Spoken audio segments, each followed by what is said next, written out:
اتفضل. السيد مراد عضو اللجنة الفنية بلجنة الحكام الرئيسية ورئيس لجنة حكام بورسعيد. الاستعدادات بتاعة المعسكر ان شاء الله بتاع الحكام. والله احنا حضرتك السنة اللي فاتت كنا عملنا معسكر لحكام بورسعيد ودعينا فيه اللجنة الرئيسية بالكامل واللجنة الفنية، وكان معسكر جميل جدا في القرية الشبابية. حقيقة موقع ممتاز وقرية جميلة وشيك جدا.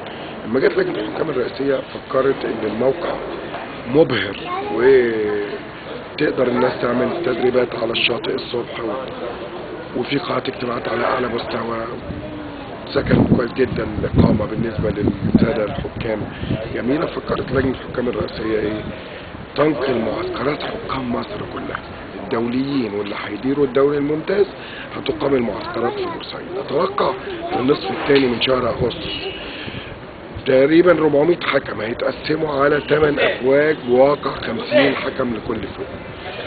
المحاضرين اللي في محاضرين اعتقد هيبقى رئيس لجنة حكام افريقيا ايدي مي هيحاضر في المعسكر، واعتقد ممكن كابتن ناجي جويني يحاضر في المعسكر، بالاضافه للكابتن عصام عبد الفتاح عضو مجلس اداره ورئيس لجنه الحكام والمحاضر الدولي. كابتن جمال الغندور هيحاضر في المعسكر، كابتن احمد الشناوي، كابتن محمد حسام.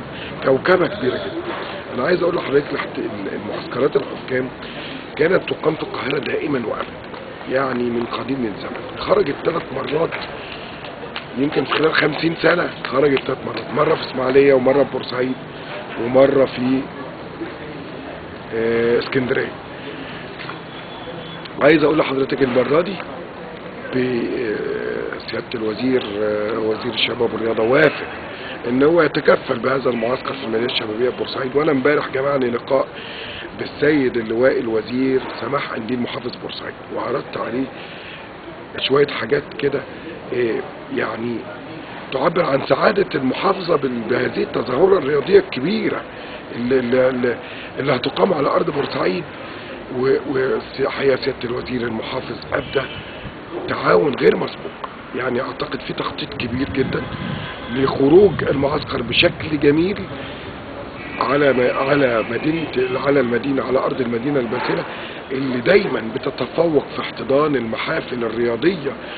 وعايز اقول لحضرتك ان اعلى مشاهدة تمت في كاس الامم، حضور الجماهير في الملعب والمجموعة كاس العالم في البطولات اللي اقيمت في مصر كانت في بورسعيد بشهادة الفيفا. فبورسعيد دائما قلعة من قلاع الرياضة. نتشرف كبورسعيدية بوجود معسكر الحكام على ارض المدينة الباسلة.